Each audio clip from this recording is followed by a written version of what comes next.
5 حاجات ممكن تحصل لك لو بطلت العادة السرية لمدة 10 سنين.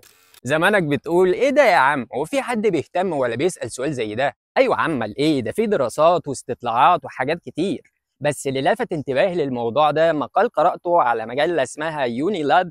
هو كان بيتكلم عن انترفيو عملته ممثلة او مشهورة امريكية في الرياليتي شوز اسمها ماديسون بريويت. فهي اتكلمت عن تجربتها في انها بطلت العادة السرية لمدة 10 سنين. ودي الحاجات اللي استنتجتها. اول حاجه هو التخلص من الاحساس بالعار، لانها كانت فضلت سنين طويله حابسه نفسها بسبب الكسوف وبسبب احساسها بالعار، وكانت اسيره مع اسرارها. تاني حاجه تحسن العلاقات مع الناس. بعد ما قدرت تتغلب على الادمان، مادي بقت انضف من جوه وانقى، وقدرت ان هي تنمو روحيا، وبقت تشوف الناس بشكل تاني وتحس بيهم اكتر، فبالتالي علاقتها مع الناس اتحسنت. ودي كانت نقطة تحول مهمة في حياتها. ثالث حاجة زيادة الإحساس بالمسؤولية ووضع حدود شخصية واضحة.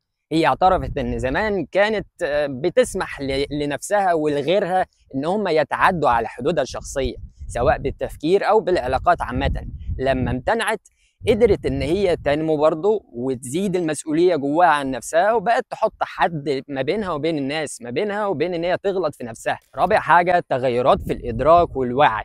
النشوة أو الذروة عامة بتدي جرعة كبيرة من الدوبامين يتبعها خمول، لكن لما تتوقف عن الموضوع ده، المخ بيبدأ يدور على مصادر تانية للدوبامين، فواحدة واحدة بيبدأ يعتمد على نفسه، فعلى الأقل الطاقة بتزيد. حسب الدراسات والاستطلاعات اللي أجرتها المجلة إياها، فالإنسان بيزيد عنده مستويات النشاط وقوة الإرادة والتركيز. وخامس حاجة التعود على تطوير الذات والالتزام. كويس طبعا ان مادي توصلت لفهم المشكله، لكن دي مجرد البدايه. التوقف عن العاده نفسها ما بيحصلش من يوم وليله.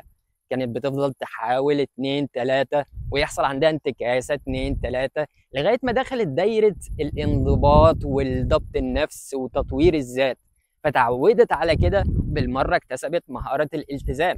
طبعا المقال فيه كلام اكتر من كده بكتير، لكن انا جبت منه المختصر المفيد وعملت فلترة لاعتبارات اخلاقية، وحبيت اقول لك على ال5 حاجات دول بالذات عشان هم ممكن ينطبقوا على ترك اي عادة سيئة او اي حاجة ممكن يسرق من وقتك وانتباهك. مش قصدي حاجة وحشة عنك يعني.